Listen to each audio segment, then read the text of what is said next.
جب کفار نے دیکھا کہ مسلمان اتنی جلدی میں ترقی کر رہے ہیں، بر اعظم ایشیا فتح ہو گیا، بر اعظم افریقہ مسلمانوں نے فتح کر لیا اور آدھا یورپ فتح کر لیا، تو وہ بڑے جو ان کے لوگ تھے وہ سر جوڑ کے بیٹھے اور سوچنے لگے کہ مسلمانوں کو کیسے قابو کیا جائے۔ پھر اس نتیجے پہ پہنچے کہ مسلمانوں کو قابو کرنا بڑا مشکل ہے، کوئی ان کی ایسی جڑ پکڑی جائے جن کی وجہ سے یہ لوگ کامیاب ہو رہے۔ پھر انہوں نے گھوڑے دوڑائے اور بر اعظم ایشیا کا سفر کیا، افریقہ کا سفر کیا، اور پھر انہوں نے بر اعظم ایشیا میں سے انہوں نے مکہ المعظمہ کا سفر کیا، اور سفر کرنے کے بعد اس نتیجے پہ پہنچے کہ ان کا جو نظام عدل ہے اور ہر شخص ان کا عدل کرنے والا ہے، یہ ان کو مضبوط کرنے میں مدد دے رہا ہے۔ ان کا نظام عدل یہی ان کو مضبوط کر رہا ہے، یہی ان کو ترقی دے رہا ہے، یہی ان کو ہر چیز پر غلبہ دے رہا ہے، تو اس کو کمزور کیا جائے۔ سب سے پہلے انہوں نے پکا تہیہ کیا کہ آج کے بعد جیسی ہمیں سمجھ آئی ہم عدل کو قائم کریں گے، جیسا بھی جو قانون بنا دیں گے پھر اس قانون کو نہ یہاں ہم توڑیں گے نہ ہم کسی کو توڑنے دیں گے۔ جب انہوں نے نظام عدل کو قائم کرنا شروع کیا، جو انہوں نے خود اصول بنائے اس پر پابند ہو گئے، اور پھر انہوں نے اپنے جاسوس بھیجے دوسروں کی طرف۔ معاملات میں کوئی بات نہیں، وہ پڑھ لکھ کر آئے، آ کر تقریریں کرنے لگے اور لوگوں کو کہنے لگے جس نے اللہ کی بارگاہ میں ایک سجدہ کیا وہ بخشا گیا۔ جھوٹ بولو، فراڈ کرو، دو نمبریاں کرو، جو بھی کرو، تمہیں کوئی پوچھنے والا نہیں، تم تو اللہ کے بندے ہو۔ جس نے کلمہ پڑھ لیا وہ بخشا گیا۔ یہ بولی ان کی ہے جو یورپ کے جاسوس تھے۔ پڑھیے آپ مسٹر ہیمفر کی کتاب، یہ بولی ان کی ہے۔ پھر ان لوگوں کی مانگ بڑھنے لگی، جو لوگ دو نمبریاں کرنا چاہتے تھے، ان پر اسلام کی پابندیاں تھی، وہ آزاد ہو گئے۔ اب وہ لوگ 80 ہزار روپے دے کے ان جاسوسوں کو خریدنے لگے کہ یہ تو ہمیں بغیر حملوں کے جنت دے رہے ہیں۔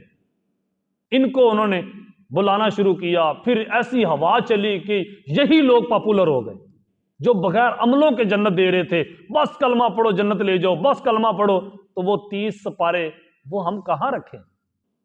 وہ اللہ تعالیٰ نے جو نبیوں کو مشقتیں، اتنی پریشانیاں اللہ نے ان پر انڈیلیں، اس کا مقصد کیا تھا؟ جو قرآن کے مطابق زندگی گزارنے والی بات تھی، اس بات کو ہم کہاں رکھیں؟ صرف کلمہ پڑھنے سے ہی بندہ مسلمان ہو جائے؟ ایسی بات نہیں تھی۔ اللہ تعالیٰ نے قرآن پاک میں ارشاد فرمایا ہے کہ اللہ نے جو نبیوں کو بھیجا، جو کتابیں نازل کی، جو نبیوں کو معجزات دیے، جو اللہ نے نبیوں کو اعلیٰ کردار دیے، ان سب چیزوں کا ایک ہی مقصد اللہ قرآن میں بیان کر رہا ہے۔ وہ کیا ہے؟ وہ یہی ہے کہ اللہ اپنے بندوں کو کامیاب کرنا چاہتا ہے، اللہ انسانوں کی قدر کروانا چاہتا ہے۔ وَلَقَدْ أَرْسَلْنَا رُسُلَنَا بِالْبَيِّنَاتِ وَأَنزَلْنَا مَعَهُمُ الْكِتَابَ وَالْمِيزَانَ لِيَقُومَ النَّاسُ بِالْقِسْطِ۔ یہ اللہ تعالیٰ نے سورۃ حدید میں ارشاد فرمایا کہ بے شک ہم نے رسولوں کو بھیجا اور کتابیں نازل کی، اور ہم نے ان کو معجزات دیے، کھلی نشانیاں دی، اور پھر ہم نے ان پر میزان نازل کی، ترازو نازل کیا۔ یہ سب کیوں کیا؟ پیغمبر کیوں بھیجے؟ کتابیں کیوں آئیں؟ معجزات کیوں آئے؟ اللہ نے میزان کیوں نازل کی؟ ترازو کیوں نازل کیا؟ اصول قوانین کیوں نازل کیے؟ سب کچھ اللہ نے اس لیے نازل کیا لیقوم الناس بالقسط، تاکہ لوگوں میں عدل قائم ہو جائے۔ یہ دھرتی عدل پر قائم ہے۔ اللہ نے جو آسمان کو بلند کیا ہے، نیچے پلر نہیں دیا، یہ کیوں کھڑا ہے؟ رفع سمکہا فسواہا۔ یہ آسمان کیسے بلند ہے؟ آسمان اس لیے بلند ہے وَأَقِیمُوا الْوَزْنَ بِالْقِسْطِ وَلَا تُخْسِرُوا الْمِیزَانَ، اس لیے آسمان بلند ہے کہ یہ عدل پر قائم ہے۔ اللہ نے ہر چیز کو عدل پر قائم کیا ہے۔ جب اللہ نے یہ زمین بنائی تو یہ زمین ڈگمگانے لگی، باقی سیاروں کی طرح اپنے اوپر کسی کو ٹھہرنے نہیں دے رہی تھی۔ اللہ تعالیٰ نے اس کا توازن درست کیا، اس پر پہاڑ نازل کیا تاکہ اس کا بیلنس ٹھیک ہو جائے۔ بیلنس کا مطلب کیا ہے؟ عدل، انصاف۔ اللہ تعالیٰ نے اس کے ساتھ عدل کیا، عدل پر قائم کیا۔ اب جب زلزلہ آتا ہے تو زلزلہ اس لیے آتا ہے جب انسان اس کے اوپر عدل نہیں کرتے۔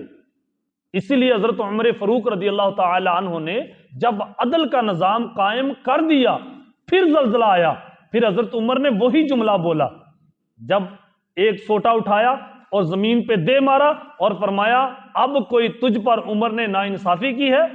اس کا مطلب یہ ہے کہ حضرت عمر بخوبی سمجھتے تھے، نبی پاک کے کیونکہ صحابی تھے، قرآن کو جانتے تھے، ان کو پتا تھا زمین کانپتی تب ہے جب اس کا بیلنس خراب ہو، زمین تب کانپتی ہے جب عدل کا نظام نہ ہو۔ تو جو اللہ کا عذاب آتا ہے اس لیے کہ یہاں عدل نہیں ہوتا، اور ہم عدالتوں سے تو بڑا عدل کی رٹ لگاتے ہیں۔ ہم کون سا عدل کرتے ہیں اپنے گھر میں؟ بڑے لوگ ایسے ہیں جنہوں نے اپنی بیٹیوں کا حصہ نہیں دیا، بڑے ہمارے بھائی ایسے ہیں جنہوں نے اپنی بہنوں کا حصہ نہیں دیا، یہ کوئی عدل ہے؟ اپنے بیٹوں میں کوئی چیز تقسیم کرنی ہو تب ہم عدل نہیں کرتے۔ ہمسایوں کے ساتھ رشتہ داریوں میں جب دیکھتے ہیں ایک دشمن پارٹی ہے ایک اپنی پارٹی ہے، ہم اپنی پارٹی کے خلاف گواہیاں دے دیتے ہیں، اپنی پارٹیوں کے حق میں گواہیاں دیتے ہیں، دشمن کے خلاف گواہیاں دے دیتے ہیں۔ کیوں؟ اس لیے کہ یہ ہمارے اپنے ہیں، اور ہوتے بھی یہی جھوٹے ہیں جو اپنے ہیں، ہم ساتھ بھی انہی کا دیتے ہیں۔ نہ، ایسا نہیں چلے گا۔ اللہ کی بارگاہ میں تو چلتا ہے وہی سکہ جو کھرا ہوتا ہے۔ ایمان والا بننا ہے تو پھر ایمان والا ہی بننا ہوگا۔ اسی لیے علامہ اقبال نے کیا خوب کہا، سبق پڑھ پھر صداقت کا، عدالت کا، شجاعت کا، لیا جائے گا تجھ سے کام دنیا کی امامت کا۔